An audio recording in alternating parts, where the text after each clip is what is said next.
Today's video, I'm going to show you how to instantly improve your ankle dorsiflexion.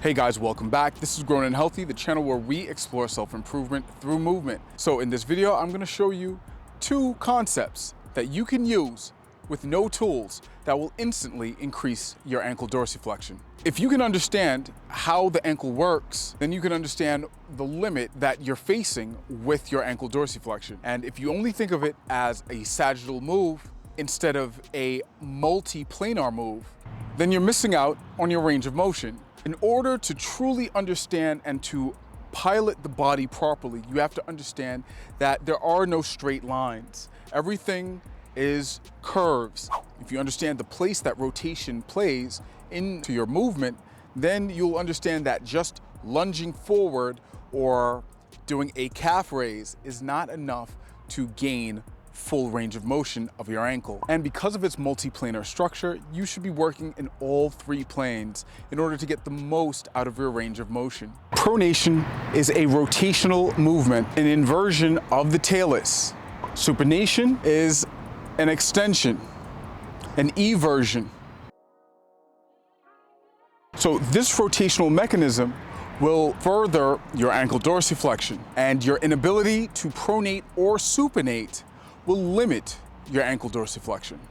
So if you find that you're only able to go so far and it feels as if something is stuck at the front, more than likely it is the rotation that you need strengthening in, not so much the linear back and forth. So the first drill to get you warmed up, a great drill to start with, is using the Seiza pose, which will put you in full plantar flexion.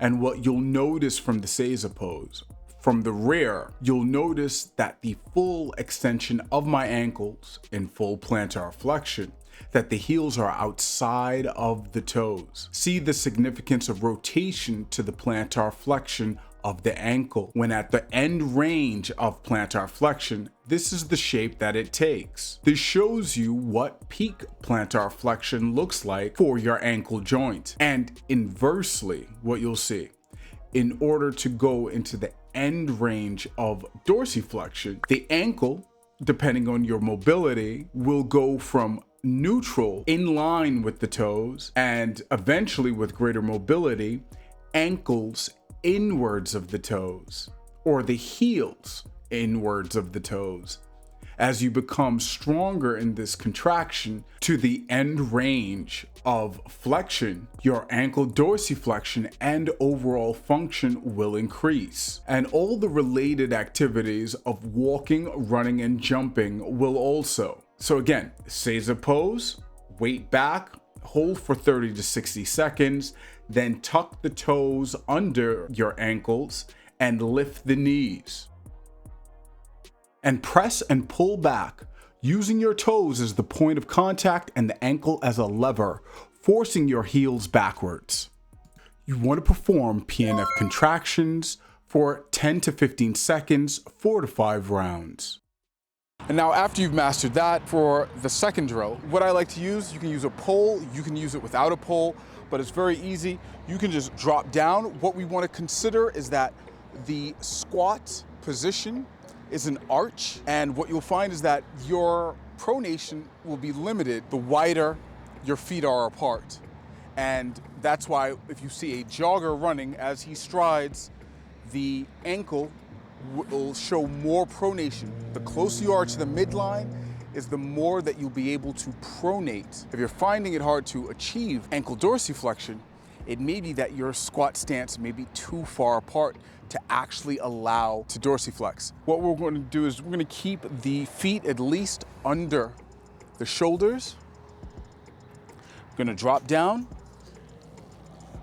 Another problem that people are going to find is that if you do not have a good control of your pelvis, any squat is going to be hard to perform. That is a major key to your ankle dorsiflexion, because if you're trying to get into a squat and you don't have pelvic control, what's going to happen is that you aren't going to be able to even allow for the knees to go forward. What you want to do is gain control or lumbopelvic control so that you can be able to push forward. This alone will help you with your ankle dorsiflexion. So as you're going down,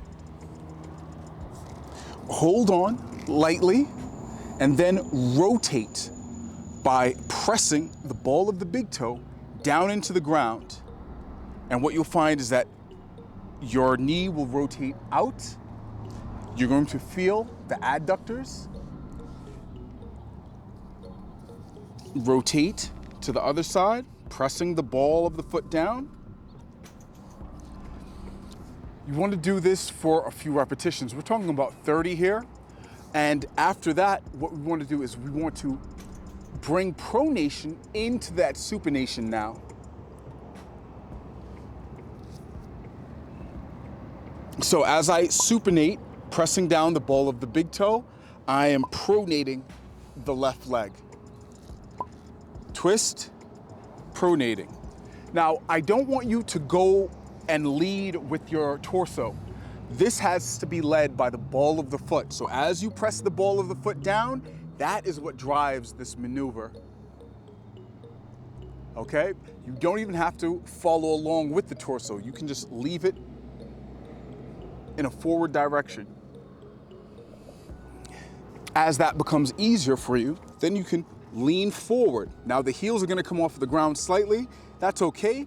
Then we're gonna push in the same manner. Supination on the right foot, pronation on the left foot. Supination on the left foot, pronation on the right foot. 30 to 40 reps each side. Grease the groove of this movement. What you'll find is that you'll immediately have ankle dorsiflexion. All right, guys, this has been Grown and Healthy, the channel where we explore self-improvement through movement. Thanks for watching.